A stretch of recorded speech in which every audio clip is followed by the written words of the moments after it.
Bonjour et bienvenue dans nos chroniques philosophiques pour parler aujourd'hui de la théorie du complot et plus exactement de la critique de la théorie du complot. Ou ce qu'on appelle, si vous voulez, en vocabulaire technique, une super critique de la théorie du complot.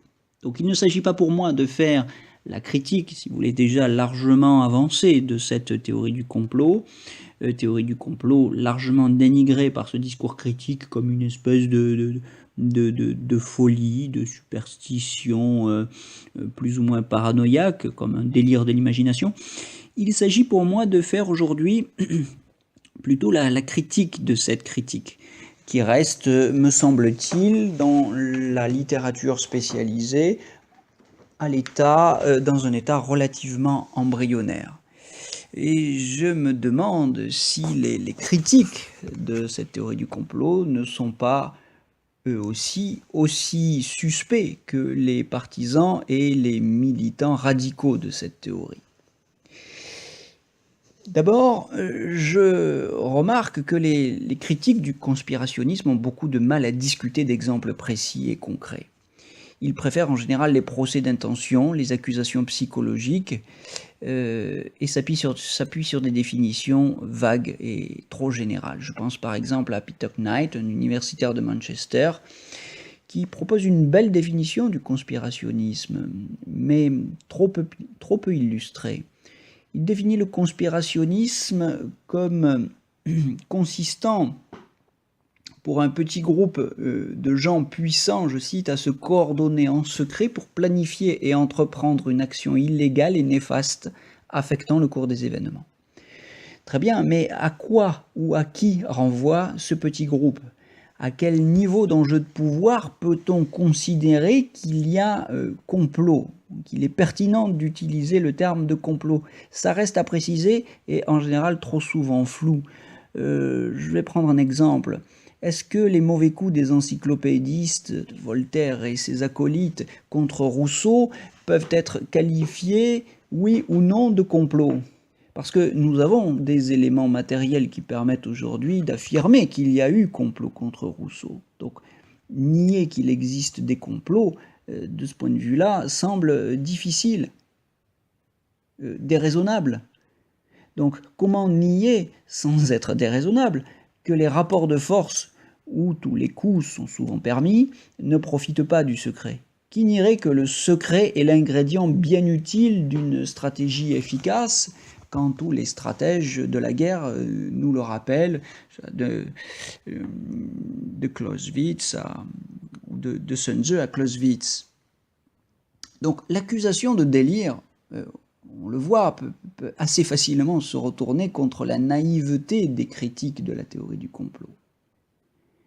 Alors, peut-être diront-ils que cette critique ne s'adresse pas à ce type de complot, dont elle ne nie pas l'existence, ça reste à préciser, et qu'on ne peut pas parler de complot au sens fort du terme, c'est-à-dire au sens politique. N'y a-t-il donc pas, c'est la question qu'il faut se poser maintenant, de complot dans le monde des affaires et de la politique? Alors, les sociologues distinguent plusieurs types de complots. Je pense à Michael Barkun dans A Culture of Conspiracy, qui distingue trois niveaux, trois formes de conspirationnisme. Le conspirationnisme d'événements, qui concerne des personnes qui peuvent se liguer entre elles contre un ennemi commun, par exemple. Donc c'est une définition qui s'applique aux encyclopédistes dont nous parlions à l'instant. Deuxième niveau, ou deuxième forme de conspirationnisme, un conspirationnisme systémique qui concerne, lui, des institutions instrumentalisées, manipulées par un petit groupe d'individus. Et là, peut-être faudrait-il citer en exemple le travail approfondi que Michael Moore a fait sur les rapports entre la famille Bush et la famille Ben Laden au sein de la Carlyle, avec toutes les conséquences qui nous intéressent, puisque c'est une analyse des causes et du fonctionnement du terrorisme. Troisième niveau, un super conspirationnisme qui renvoie à une maîtrise totale de l'histoire à long terme par une puissance, une hiérarchie d'organisations en connivence les unes avec les autres et dotées d'attributs quasi divins, omnipotence, omniscience, etc. Alors, évidemment, on peut se poser la question de savoir si ce super conspirationnisme n'est pas un délire. Mais je crois que réfuter la théorie du complot en bloc et sans faire la distinction que nous venons de faire, c'est manquer de discernement, c'est ne pas suffisamment distinguer ces différentes formes de la théorie qui ne sont certainement pas toutes à mettre sur le même plan. Alors, comme on reproche à toutes ces formes de conspirationnisme de relever du délire, qu'on leur objecte leur caractère fantasmatique, irrationnel, paranoïaque, et leur manque d'argumentation et leur imperméabilité aux objections, leur insuffisant recours aux faits, je crois que ce reproche est exagéré et que si on considère les œuvres de Noam Chomsky, qui a été lui aussi accusé de verser dans la théorie du complot, ou de Michael Moore, dans le documentaire que je citais, Fahrenheit 9/11, qui ont fait un travail de terrain, d'historien, de journaliste et bien sûr de philosophe, pour Noam Chomsky, particulièrement argumenté pour montrer qu'il ne manque pas au plus haut niveau de nos administrations des connivences qui ont une importance essentielle dans l'explication du phénomène terroriste.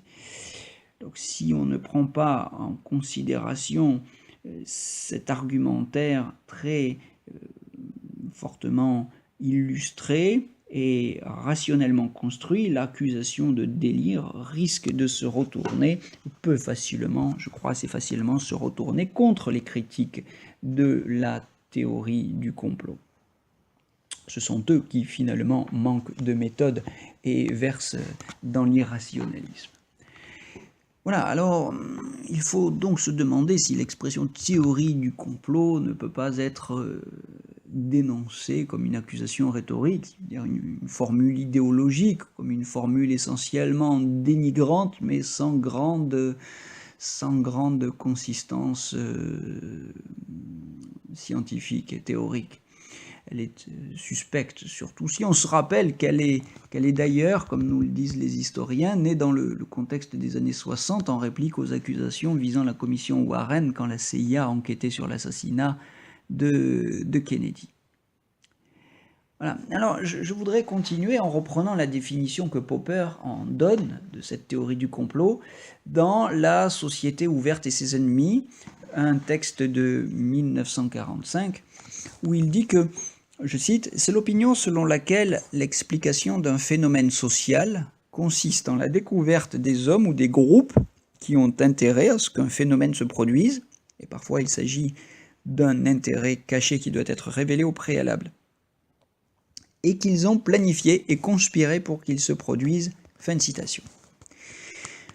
Voilà, alors on peut se demander comment les scandales connus et jugés devant les tribunaux, prenons quelques exemples, le sang contaminé, le Mediator, les hormones de croissance, les prothèses mammaires, les vaccins, comment ces scandales n'accréditeraient-ils pas la thèse du complot dans le lobby pharmaceutique dans le but, à peine secret, de s'enrichir encore davantage?